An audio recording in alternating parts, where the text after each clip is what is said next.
नमस्कार सभी को। योगी कैबिनेट बैठक में कई बड़े फैसलों पर लग गई है मोहर।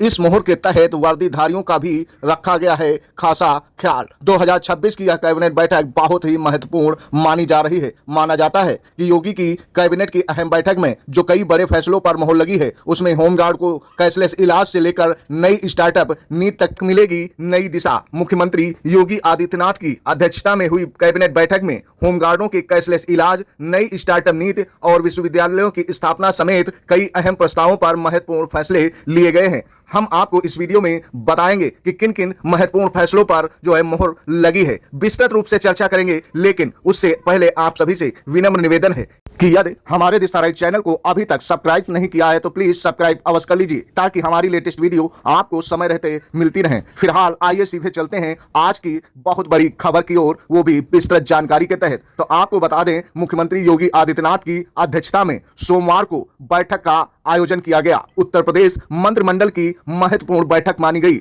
उत्तर प्रदेश के विकास, शिक्षा, स्वास्थ्य, रोजगार, नगरीय विकास, कृषि और प्रशासनिक सुधारों से जुड़े अनेक अहम प्रस्तावों पर विचार किया गया।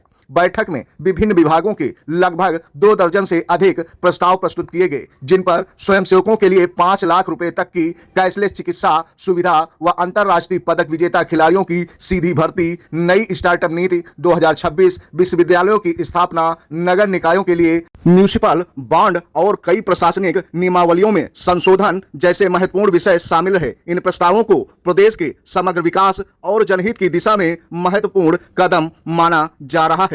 फिलहाल योगी सरकार का स्वयंसेवकों के प्रति जो विशेष ध्यान रहा, वह काफी मायने रखता है। होमगार्ड स्वयंसेवकों को मिल सकती है बड़ी स्वास्थ्य सुरक्षा। कैबिनेट बैठक का सबसे महत्वपूर्ण प्रस्ताव होमगार्ड स्वयंसेवकों को बेहतर स्वास्थ्य सुरक्षा उपलब्ध कराने से जुड़ा रहा। सरकार ने उनके लिए 5 लाख रुपए तक की कैशलेस चिकित्सा सुविधा उपलब्ध कराने के प्रस्ताव पर विचार किया। यदि इस व्यवस्था को लागू किया जाता है तो प्रदेश के हजारों होमगार्ड स्वयंसेवकों और उनके परिवारों को गंभीर बीमारी या दुर्घटना की स्थिति में आर्थिक राहत मिलेगी। लंबे समय से होमगार्ड संगठन इस प्रकार की स्वास्थ्य सुरक्षा की मांग करते चले आ रहे हैं। इसके साथ ही अंतर्राष्ट्रीय खिलाड़ियों को सीधी भर्ती का अवसर मिलेगा। प्रदेश सरकार खेल प्रतिभाओं को प्रोत्साहित करने की दिशा में भी लगातार कदम उठा रही है। इसी क्रम में कैबिनेट के समक्ष विभिन्न विभागों में अंतर्राष्ट्रीय स्तर पर पदक जीतने वाले खिलाड़ियों की सीधी भर्ती का प्रस्ताव रखा गया। सरकार का उद्देश्य खिलाड़ियों को सम्मानजनक रोजगार उपलब्ध कराना व युवाओं को खेल के प्रति अधिक प्रेरित करना माना जा रहा है। इससे प्रदेश में खेल संस्कृति को और मजबूती मिलेगी। इसके साथ ही स्टार्टअप नीति 2026 से उद्यमिता को बढ़ावा भी मिलेगा। प्रदेश में निवेश और रोजगार बढ़ाने के उद्देश्य से नई स्टार्टअप नीति 2026 भी कैबिनेट के एजेंडे का प्रमुख हिस्सा रही। इस नीति के तहत स्टार्टअप इकाइयों की सब्सिडी, वित्तीय सहायता, कर संबंधी रियायतें तथा अन्य प्रोत्साहन दिए जाने का प्रावधान है। सरकार का लक्ष्य युवाओं को नौकरी तलाशने वाला नहीं, बल्कि रोजगार देने वाला उद्यमी बनाना है। विशेषज्ञों का मानना है कि नई नीति से प्रदेश में नवाचार और तकनीक आधारित उद्योगों को नई गति मिलेगी। वहीं लोक सेवा आयोग के अध्यक्ष और सदस्यों की पेंशन में संशोधन किया गया। कैबिनेट के समक्ष उत्तर प्रदेश लोक सेवा आयोग के अध्यक्ष एवं सदस्यों की पेंशन से संबंधित प्रस्ताव भी प्रस्तुत किया। प्रस्ताव में उनकी पेंशन बढ़ाने का प्रावधान शामिल है। सरकार का मानना है कि संवैधानिक संस्थाओं से जुड़े पदाधिकारियों की सेवा में समयानुकूल संशोधन अति आवश्यक है, जिससे व्यवस्था अधिक संतुलित और प्रभावी बनी रहे। इसके साथ ही मदरसों के शिक्षकों को ग्रेजुटी का लाभ। बैठक में मदरसा शिक्षा परिषद के अनुदानित अरबी फारसी मदरसों में कार्यरत शिक्षकों के हित से जुड़ा महत्वपूर्ण प्रस्ताव भी रखा गया। इसमें सेवा अवधि के दौरान असामयिक मृत्यु होने की स्थिति में शिक्षकों के परिजनों को ग्रेजुटी का लाभ भुगतान सुनिश्चित करने का प्रावधान किया गया है। इससे शिक्षकों और उनके परिवारों को सामाजिक सुरक्षा का अतिरिक्त लाभ मिलेगा। इसके साथ ही ग्रामीण अर्थव्यवस्था को मजबूत करने की दिशा में मुख्यमंत्री योगी आदित्यनाथ ने जोखिम प्रबंधन एवं पशुधन बीमा योजना की कार्य योजना भी कैबिनेट के समक्ष प्रस्तुत की गई। सरकार का उद्देश्य पशुपालकों को आर्थिक सुरक्षा प्रदान करना,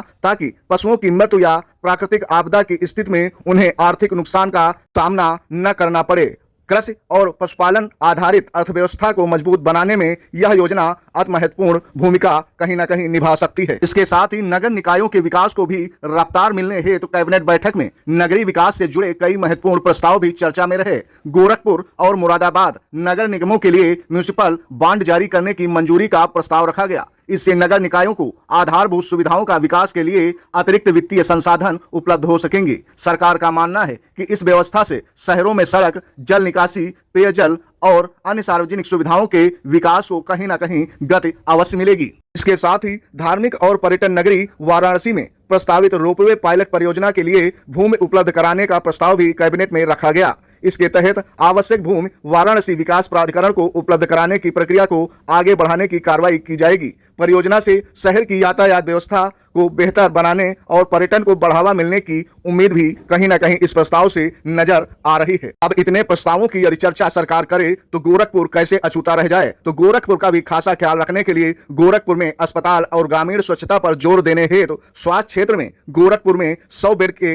अस्पताल के लिए भूमि उपलब्ध कराने का प्रस्ताव भी कैबिनेट के एजेंडे में शामिल रहा। इसके साथ ही स्वास्थ्य भारत मिशन ग्रामीण के अंतर्गत पंचायती राज विभाग की संचालन एवं अनुरक्षण नीति को भी मंजूरी देने के लिए यह सब किया गया। सरकार का उद्देश्य ग्रामीण क्षेत्रों में स्वच्छता संबंधी सुविधाओं को अधिक प्रभावी और टिकाऊ बनाना है। आइए अब बात करते हैं प्रदेश में प्रशासनिक व्यवस्था को अधिक प्रभावी बनाने के लिए नियमावलियों में संशोधन के प्रस्ताव भी इस कैबिनेट बैठक में सम्मिलित किए गए। इनमें उत्तर प्रदेश अधीनस्थ सहकारी समितियां एवं पंचायत लेखा परीक्षा सेवा की प्रथम संशोधन नियमावली तथा उत्तर प्रदेश परिवीक्षा अधिकारी राजपत्रित सेवा नियमावली में संशोधन प्रमुख हैं। इसके अलावा वेतन समिति 2016 की सिफारिशों पर मुख्य सचिव की अध्यक्षता में गठित समिति की अनुशंसाओं को भी मंजूरी देने का प्रस्ताव रखा गया है। मोहर प्रस्तावों को देखते हुए विकास और सुशासन की दिशा में बड़ा कदम माना जा रहा है। विशेषज्ञों का मानना है कि कैबिनेट के समक्ष प्रस्तुत प्रस्ताव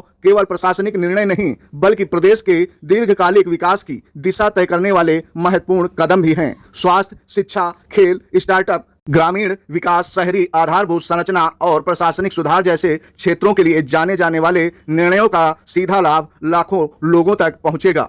फिलहाल उत्तर प्रदेश सरकार लगातार ऐसी नीतियों पर काम कर रही है जिनसे निवेश बढ़े, युवाओं को रोजगार के अवसर मिले, किसानों और पशुपालकों को सुरक्षा मिले तथा आम नागरिकों को बेहतर स्वास्थ्य और शिक्षा सुविधाएं उपलब्ध हों। सोमवार की कैबिनेट बैठक भी इसी व्यापक विकास दृष्टि का हिस्सा मानी जा रही है। अब सभी की निगाहें सरकार द्वारा जारी होने वाले आधिकारिक निर्णयों और उनके क्रियान्वयन की रूपरेखा पर टिकी हुई है। फिलहाल इस कैबिनेट महत्वपूर्ण प्रस्ताव में कहीं न कहीं पीआरडी जवानों को निराश किया है।